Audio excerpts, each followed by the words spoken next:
United States to furnish further funding to assist Malawi. Following a meeting between the United States Agency for International Development, or USAID, Administrator Samantha Power, and the President of Malawi, His Excellency Dr. Lazarus Chakwera, the U.S. government announced it will provide $12.8 million through USAID for humanitarian relief and a law enforcement initiative. Of the total amount, $9.7 million will be allocated to funding a cash for food program, supporting farmers and improving agricultural supply chains. Another $2 million will be used to assist Malawian judicial processes, and $1.1 million will go to support recovery efforts after Cyclone Ana. President Chakwera and Ms. Power also discussed issues related to climate change impacts on Malawi, as well as the recent polio outbreak and COVID-19 pandemic in the nation. The United States is a recipient of 5 Shining World Leadership Awards for Compassion, 3 Shining World Leadership Awards for Good Governance, 7 Shining World Leadership Awards for Promoting Healthy Living, and Shining World Leadership Awards for Good Governor, Justice, Protection, and Environmental Protection, and the laureate of 24 Shining World Leadership Awards for Compassion, 3 Shining World Leadership Awards for Protection, 2 Shining World Leadership Awards for Loving Care, a Shining World Leadership Award for Good Governance, a Shining World Peace Leader Award, Shining World Caring Leadership Award, and Shining World Super Loving Care Leadership Award. Our sincere thanks, USAID, for your generous contribution. May the fine people of Malawi soon live in more comfort and enjoy robust wellness in heaven's loving protection.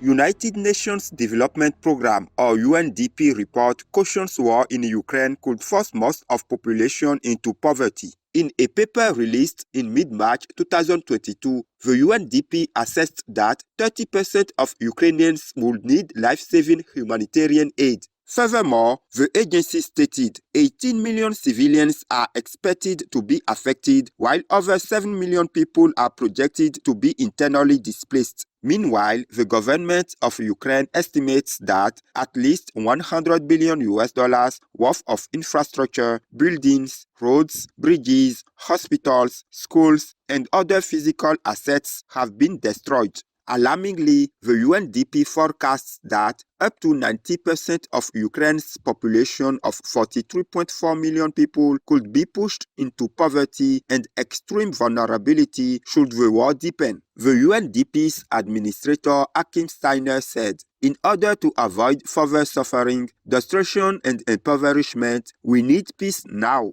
Our gratefulness for the vital concerning report, Achim Steiner and UNDP.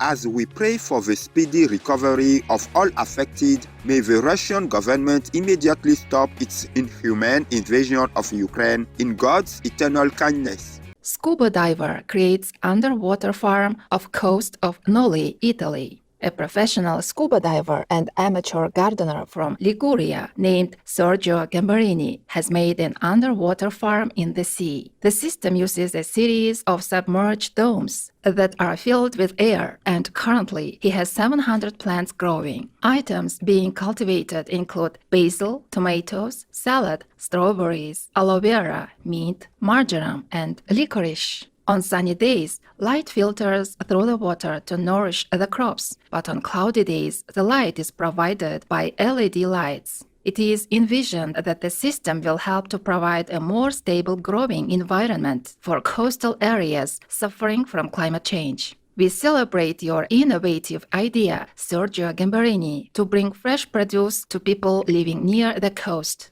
In divine goodness, may your unique project help to increase food security for people in need as we address the climate crisis situation with the vegan diet.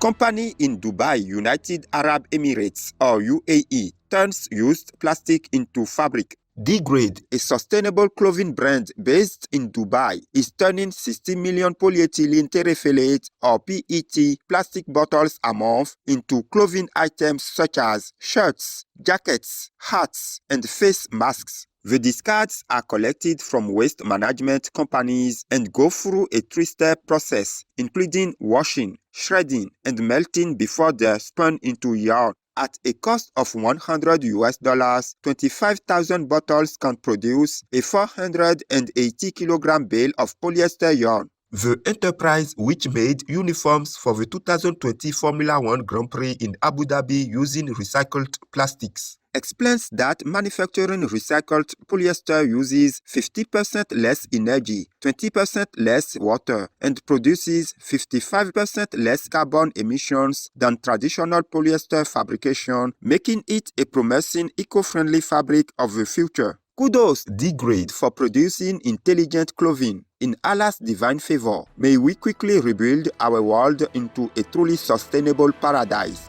Graduate nurse in Australia saves 2-year-old's life. A nurse in Brisbane named Nick Jensen recently aided a toddler who had fallen unconscious and stopped breathing. Mr. Jensen was in the parking lot of the hospital after finishing his shift when he saw a distraught mother carrying her limp child, looking for the emergency department. He then took the child into his arms and ran into the hospital while holding her in the recovery position and performing chest compressions. Fortunately, after being hospitalized for some time, the girl made a full recovery. Thank you, Nick Jensen, for your quick response to rescue the precious young one. We wish her robust health. In the tenderness of the providence, may all the medical workers of the world be blessed as they dedicate their lives to protecting and helping others. Startup in Singapore launches realistic vegan meat from jackfruit. Food tech firm Karana recently debuted a range of vegan meat replacements that are made from jackfruit in several restaurants in San Francisco, United States. The eateries will feature the company's signature plant-based dumplings, a pizza topping, and more. Karana's unique manufacturing process makes the jackfruit closely resemble animal person-derived meat. Currently, the brand produces vegan versions of pork gyoza and ground meat. Founded in 2018, Karana minimally processes its products, which are non-GMO, soy-free, and low in cholesterol. The Karana maize has 8 ingredients, and its whole plant meat shreds has only 4. Way to go, Karana, on the release of your healthy and delicious vegan plant-based meats. In celestial inspiration, may vegan meat soon become the only kind available as we shift to a compassionate food system for the health of ourselves, the animal people, and the planet. Dog person in United States rescued after getting head stuck in cement wall. A 2-year-old American Pit Bull Terrier mixed canine person named Buddy was reported to the Arizona Humane Society, or AHS, when a passerby saw that his head was trapped in a cement block. AHS technicians helped to carefully chisel the cement wall until Buddy's head was released. He was then taken to the AHS hospital for treatment of minor injuries around his neck and head. Buddy was mistaken for a stray until AHS located his caregivers by posting the sweet boy's picture online. Many thanks, Arizona Humane Society and the helpful passerby, for stepping up to help Buddy get free. Wishing you many more safe adventures, Buddy. In God's benevolence, may we all care for and always render a helping hand to our precious animal person friends.